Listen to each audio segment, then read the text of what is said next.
Asian aesthetic, there's not that need. Maybe it's taken up with something else.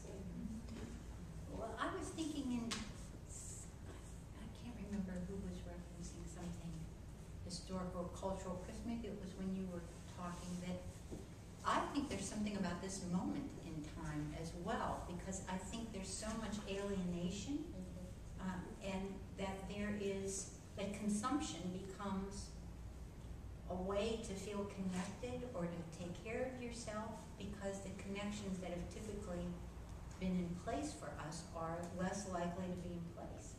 The connections of family, certainly, and I think that goes back to this sense of how oftentimes the behavior starts to get out of control after a loss, because there's a matter of filling the void.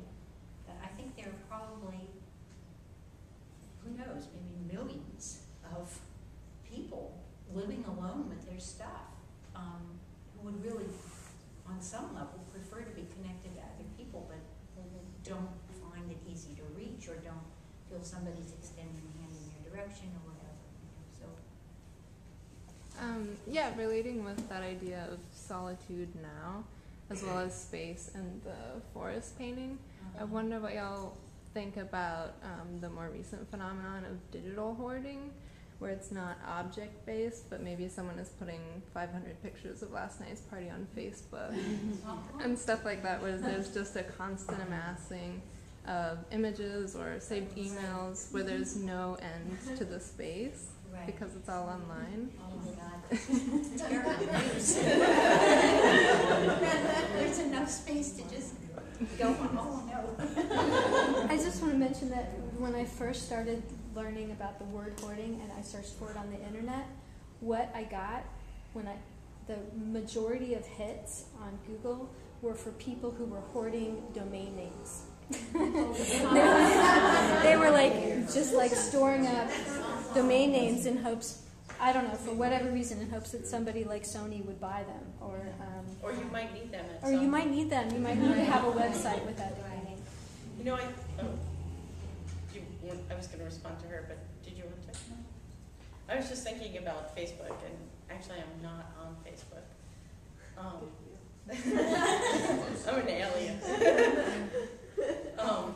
For various reasons, but it's amazing, you know, and people are always knowing about each other, and like, I'll do a group of, for a long time I've done this adolescent girls group, you know, and they all know what's happening, because they don't even have to come to group. And so I'm like, oh, where's so-and-so, and they're like, oh, she's da-da-da-da-da, or, you know, like, they have this, this world, and it's a little bit dangerous, it feels like, to me. Because you're putting yourself out there and you're trying to have memories of all these, but some of them are really dangerous memories that you might not want, you know, and that are there somewhere in the ether that are going to stay there, because there's no really getting rid of them either. Right, and it seems like a lot of them too aren't necessarily even connected with memory, where it's sort of like you're going to an event to make Facebook pictures to have those images, but not really experiencing it not through a camera, so it just feels very related. So you're just associated from the experience. Yeah. But everybody's doing the same thing, because I have a Facebook account and I don't have any of my information where I go. I have just what is important, what things are connected to the arts, creativity, inspiration. That's what I write about. So anybody else have a Facebook account like that? You're needing validation. Well, no, because it's true. I do feel like, so how do I going to find a group? You know, and sure. It's very small, but there's all sorts of people, hoarding, different people for different reasons. It's like when we were talking about this, everything has a pro and a con, right? You know, there's wonderful things about Facebook and accounts and meeting groups and having different uses for it, and then there's the con of what happens in the ether world of endless space, Chris? I wonder if we could look at the other side of the continuum. I mean, that we looked at hoarding and in a very negative way, and much of muchness is a really bad thing. But what about people that live in really looking glass houses that do not have one thing. Do you see those people as having yet almost the same problem, but but approaching it from a different side, where they cannot collect anything or cannot become attached to anything? Because we've actually had panel discussions about very modern architecture and modern homes, how if you had a magazine, a New Yorker even, on your living room table, how that would really disrupt the aesthetics of the room, because it's meant for nothing. You know, there's a, God, maybe one of you remembers, there is an old, I would say like 1943 theory about people who like to fill space, it's an psychoanalytic theory, people who like to fill space and people like lots of space between objects. Objects close and objects far apart. One is called philobats, and I can't remember which. And this is a theory that there was one article written about it. I don't know what it is, but I think it must have something to do with the closeness or distance to objects like people objects, and the degree to which you can experience a self freely in a crowded space or in a sparse space, how much room you need to be a self. But as a culture, we seem to really validate those The who don't have sparse. anything. Yeah. Those are like the more aesthetically, Right. not only aesthetically in tune, but also maybe psychologically healthier. Right. But is Sophisticated. that the case? I don't think that's true. You were going.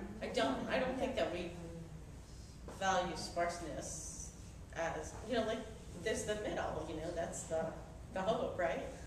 You know, Right. that you have connections and relations, and, you know, kind of like I was saying, you need objects in your life, you know, they serve a purpose, but then you can transition, and you're using different things to create different things, and in your home you have different objects, but, you know, hoarding or sparsity, either way, you're lacking in something or working something out attachment-wise. But people don't come to you and say, gee, I'm too sparse.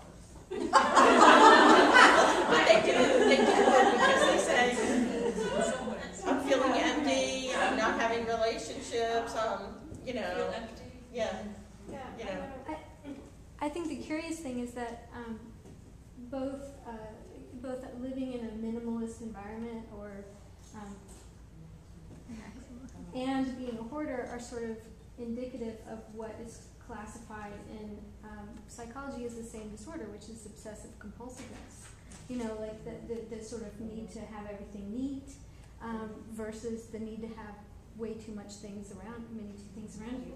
So, I mean, it's like two sides of the same coin. And I actually think that this artist does a fantastic job of showing both sides. Because if you look at these things, when I think of a minimalist house, I think of something that's like black and white and gray, and a few splashes of color here and there. You know, like a nice designer chair that's lime green, or a vase that's bright red. And if you look at these out of focus, most of them have that sort of minimalist structure with, you know, just they're very desolate. They sort of show how, you know, they make commentary on isolation and death, but they have these bright bits of color in them, and so that it's like she is finding this perfect balance in this really taut tension between those two opposing ends, you know. So I think that's why it's such good social commentary, and that's why it's great art. We could take a poll about what piece was our favorite. Well, Put ourselves along with you. That in looking at the paintings, I think they're absolutely beautiful. There is nothing